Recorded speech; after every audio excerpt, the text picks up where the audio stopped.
ครับวันนี้ก็มาถึงหมายรูเก่าของเราแล้วครับวันนี้มาดูจะมีตัวหรือเปล่าเราเอาไปกิน3-4ตัวแล้วครับรูนี้นี่ครับรูเก่าอยู่นี่ครับเดี๋ยวเราเอาคอไปสำรวจดูก่อนครับมีครับแบบนี้มี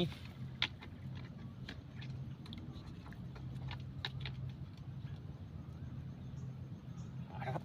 มีโผล่มาแล้วครับ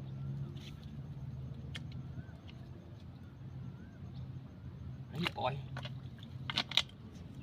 เสียงดังดีครับเสียงดังดี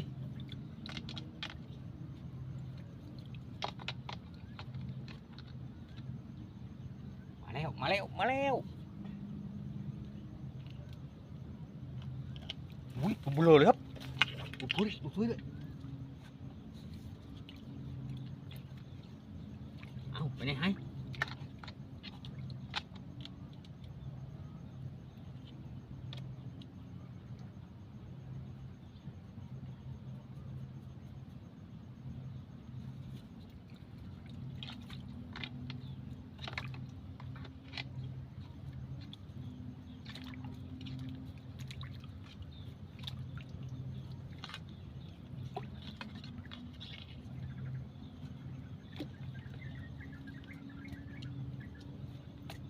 เอาอย่าครับอีกออกมาเอาอีก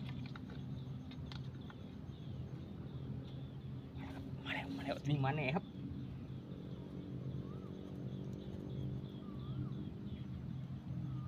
ปล่อยอีก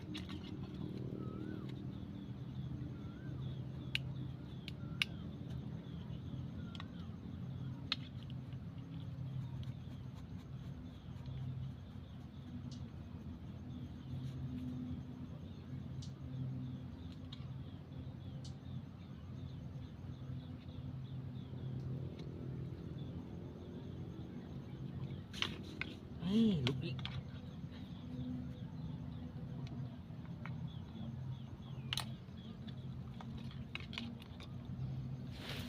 กำเลยครับนี่ครับกำแท้ครับ